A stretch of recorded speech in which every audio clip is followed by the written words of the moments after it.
अब समाचार विस्तार से। चिकित्सा उपकरणों पर लगने वाले जीएसटी को कम करने के लिए मंत्री केटीआर ने केंद्र को पत्र लिखा है। पत्र में कहा गया है, अपने उत्पादन के लिए विदेशों पर निर्भर रहने के बजाय घरेलू विनिर्माण को बढ़ावा देने के लिए कदम उठाए जाने चाहिए। मंत्री केटीआर ने चिकित्सा उपकरणों पर लगने वाले जीएसटी को 12% और डायग्नोस्टिक उपकरणों पर 18% से घटाकर 5% करने के लिए केंद्र को पत्र लिखा है। उन्होंने तेलंगाना समेत भारत में चिकित्सा उपकरण बनाने वाली कंपनियों के विकास में सहयोग देने की अपील की है। केंद्रीय वाणिज्य और उद्योग मंत्री पीयूष गोयल को लिखे पत्र में केटीआर ने कहा, केंद्र सरकार को उद्योग की समस्याओं पर सकारात्मक कदम उठाने चाहिए। यह माना जाना चाहिए, चिकित्सा उपकरण कोई विलासिता की वस्तु नहीं है, लेकिन निदान सभी के स्वास्थ्य के लिए आवश्यक है। इस साल के पिछले महीने हैदराबाद में आयोजित बायो एशिया की 20वीं वर्षगांठ के सम्मेलन के दौरान चिकित्सा उपकरण बनाने वाली कंपनियों के प्रतिनिधियों के साथ एक विशेष बैठक हुई। इसमें उन्होंने उन समस्याओं का खुलासा किया जिनका वे सामना कर रहे थे और ऐसे उपाय सुझाए जो चिकित्सा उपकरण उद्योग के विकास के लिए उपयोगी होंगे।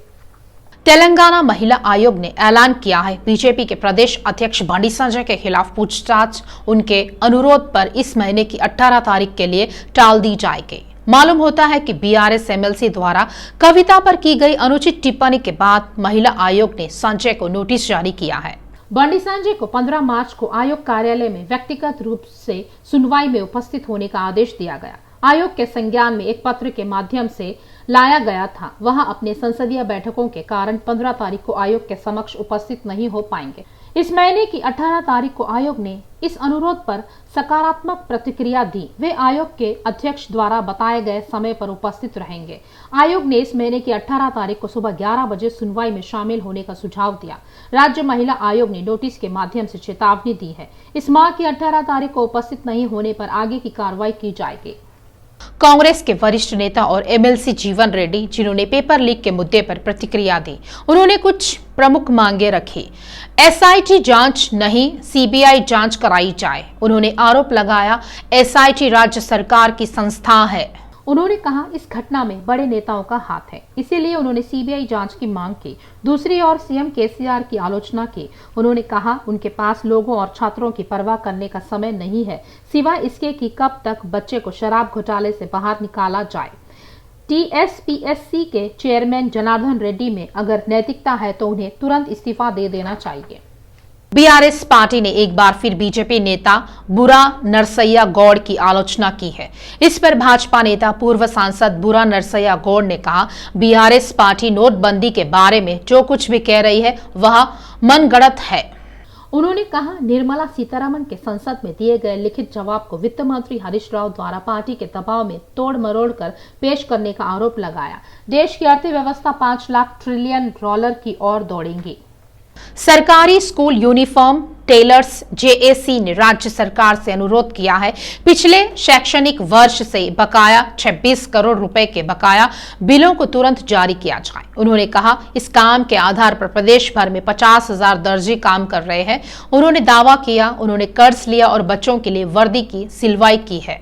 सरकार वर्ष 2014 से एक जोड़ी सिलाई के 50 रुपए देगी। पिछले 10 साल से इसी दाम पर वर्दी खरीद रहे हैं। सरकार ने इस नए शैक्षणिक वर्ष में कॉर्पोरेट शिक्षण संस्थानों की तर्ज पर यूनिफॉर्म के पैटर्न में बदलाव करने का आदेश दिया है, लेकिन राशि नहीं बढ़ाई गई है। उन्होंने बढ़ी हुई कीमतों के हिसाब से 100 रुपए प्रति जोड़ी देने को कहा है। इसी प्रकार 26 करोड़ के लंबित बिलों को अवमुक्त कर सहयोग करने का अनुरोध किया।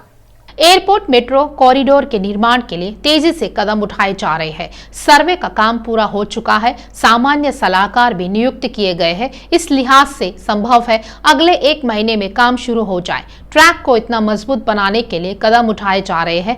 120 किलोमीटर प्रति घंटे की रफ्तार से महज 26 मिनट में एयरपोर्ट तक पहुंचा जा सके।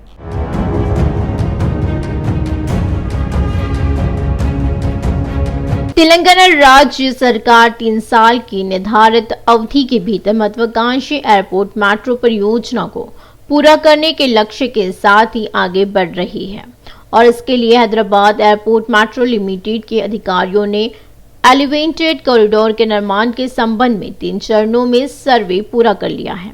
किलोमीटर मार्कर से संबंधित बोर्ड लगा दिए गए हैं। संरेखन के अनुरूप कार्यों को करने के लिए कदम उठाए जा रहे हैं। मालूम हो, सरकार ने मेट्रो विस्तार के दूसरे चरण के तहत कॉरिडोर 3 में नागौल रायदुर्गम रूट के संबंध में शमशाबाद एयरपोर्ट तक के कार्यों को हाथ में लेने का फैसला किया है। इस हद तक यह घोषणा की गई है कि 6,250 करोड़ रुपए की लागत से 31 किलोमीटर का मार्ग पूरा किया जाएगा।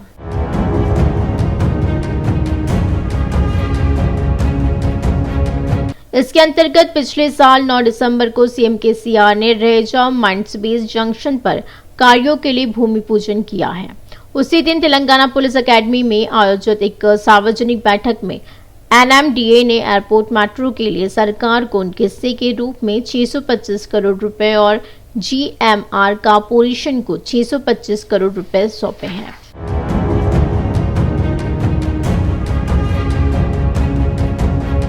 दरअसल हैदराबाद मेट्रो रेल कॉर्पोरेशन ने रायदुर्गम रहेजा माइंडस्पेस जंक्शन से एयरपोर्ट तक आउटर रिंग रोड की तरफ से मेट्रो कॉरिडोर बनाने का अधिकार लिया है। चूंकि ओआरआर के निर्माण के दौरान एचएमडीए ने राइट ऑफ वे लिया गया, इसलिए वर्तमान में हवाई अड्डे के कार्यों में कोई बाधा नहीं है। कुल 31 किलोमीटर रूट में 27.5 किलोमीटर एलिवेटेड, 2.5 किलोमीटर और 1 किलोमीटर मेट्रो लाइन पर काम किया जा रहा है।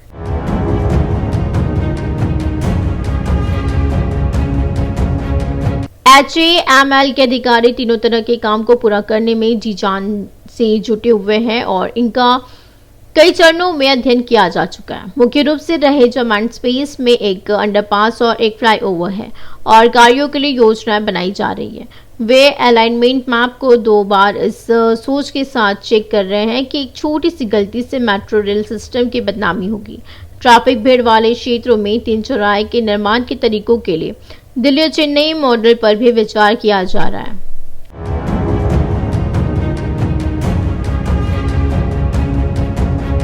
डीपीआर में रहेजा माइंडस्पेस स्टेशन से ट्रैक बनने के बाद बायोडायवर्सिटी पर पहला स्टेशन आएगा। बाद में Khajaguda, Nanakramguda junction, Narsingi Appa, Rajendra Nagar, Shamshabad airport, cargo airport terminal में हर 4 से 5 किलोमीटर पर एक स्टेशन होगा। ओआरआर के साथ बड़े गैटेड समुदाय है और सैकड़ों विला और उद्यम स्थापित किए जा रहे हैं। इसे ध्यान में रखते हुए अधिकारी अब तक प्रस्तावित स्टेशनों के बीच 2 से 3 किलोमीटर की दूरी पर कुछ और स्टेशन स्थापित करने पर विचार कर रहे हैं। अगर ऐसा किया जाता है तो उन क्षेत्रों के कर्मचारी, छात्रों और छोटे कारोबारियों को मेट्रो का लाभ उठाने का मौका मिलेगा।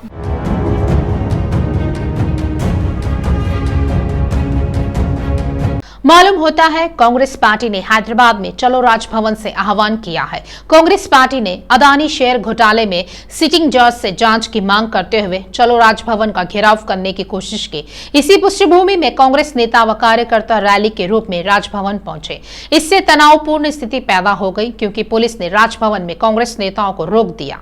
राजभवन का घेराव करने आए लोगों को पुलिस ने बीच में ही रोक लिया और गिरफ्तार कर लिया। अदानी पर भाजपा के रुख को लेकर कांग्रेस नेता भड़क गए। कांग्रेस नेता भट्टी ने कहा, प्रधानमंत्री मोदी और अदानी का बंधन अविभाज्य है।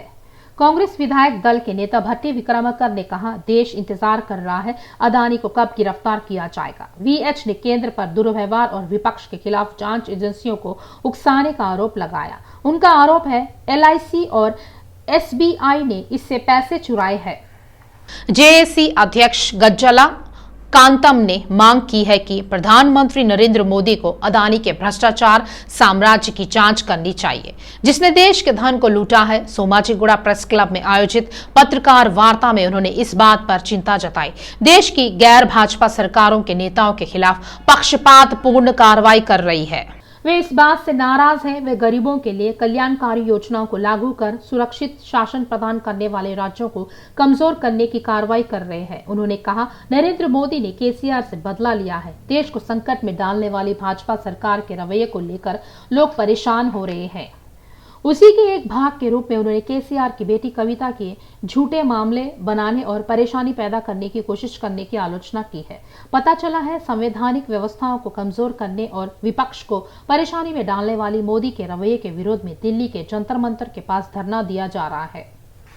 सदा केशव रेड्डी ने कहा, छावनी में हम लोगों के लिए भरोसा बनकर खड़े हुए हैं। छावनी बोर्ड ने फर्जी वोटों को हटाने की कार्रवाई की है। उन्होंने कुछ निवासियों द्वारा यह जानकारी प्राप्त करने का वादा किया, उनके वोट हटा दिए गए हैं। सदा केशव रेड्डी ने रूबरू के दौरान कहा, हम छावनी बोर्ड की समस्याओं को हल करने के लिए आगे बढ़ेंगे। सदा केशव रेड्डी ने कहा, छावनी में हम लोगों के लिए भरोसा बनकर खड़े हुए हैं। छावनी बोर्ड ने फर्जी वोटों को हटाने की कार्रवाई की है। उन्होंने कुछ निवासियों द्वारा यह जानकारी प्राप्त करने का वादा किया, उनके वोट हटा दिए गए हैं। सदा केशव रेड्डी ने रूबरू के दौरान कहा, हम छावनी बोर्ड की समस्याओं को हल करने के लिए आगे बढ़ेंगे। MRPS के संस्थापक अध्यक्ष मंदाकृष्ण मादिगा ने हैदराबाद में एक बैठक की। उन्होंने कहा, मौजूद संसद सत्र में अनुसूचित जाति वर्गीकरण विधेयक पेश किया जाना चाहिए। महाजन सोशलिस्ट पार्टी के तत्वावधान में इस महीने की 27 और 28 तारीख को दिल्ली के जंतर मंतर के पास धरना दिया जाएगा। मंदाकृष्ण मादिगा ने कहा, SC वर्गीकरण की वैधता पर भाजपा का रुख स्पष्ट किया जाना चाहिए। वे तय करना चाहते हैं बीजेपी की राष्ट्रीय कमेटी की मंजूरी से वे अपना चुनावी घोषणा पत्र में रखते हुए या फिर प्रदेश बीजेपी की मंजूरी से 3 अप्रैल को वे बीजेपी के तेलुगु राज्य कार्यालयों के सामने MRPS के नेतृत्व में महाधरना देंगे। उन्होंने चेतावनी दी, 4 अप्रैल को हैदराबाद और विजयवाड़ा के शहरों और सड़कों पर रास्ता रोका जाएगा। तब होने वाले घटनाक्रम के लिए पूरी तरह से भाजपा जिम्मेदार होंगी। उन्होंने कहा, केंद्र सरकार SC वर्गीकरण को वैध बनाने में विफल रही है। उन्होंने आरोप लगाया, केंद्र सरकार के नेताओं से कई अनुरोध करने के बावजूद वे SC वर्गीकरण के मुद्दों की उपेक्षा कर रहे हैं। MSN फार्मा कंपनी के कार्यकारी निदेशक भरत रेड्डी ने कहा, लोगों को मूत्र संबंधी रोगों की दुनिया की पहली जेनेरिक दवा कम कीमत पर उपलब्ध करा दी गई है। यह दवा बिना किसी साइड इफेक्ट के काम करती है। उन्होंने कहा, अब तक मूत्र रोगों की दवाएं बहुत महंगी होती थी, इसीलिए उन दवाओं का इस्तेमाल करना सभी क्षेत्रों के लोगों के लिए आर्थिक बोझ था। उन्होंने कहा, उनके शोध संस्थान ने इसी पहलू को ध्यान में रखकर यह नई दवाई तैयार की है। हमारे देश ने फार्मा के क्षेत्र में आत्मनिर्भरता हासिल की है और इसी का हिस्सा है कि वे दुनिया की बेहतरीन दवाओं का निर्माण कर पा रहे हैं। भरत रेड्डी ने मुलाकात के दौरान कहा, उनके दवा उत्पादों को 67 देशों में आयात किया जा रहा है।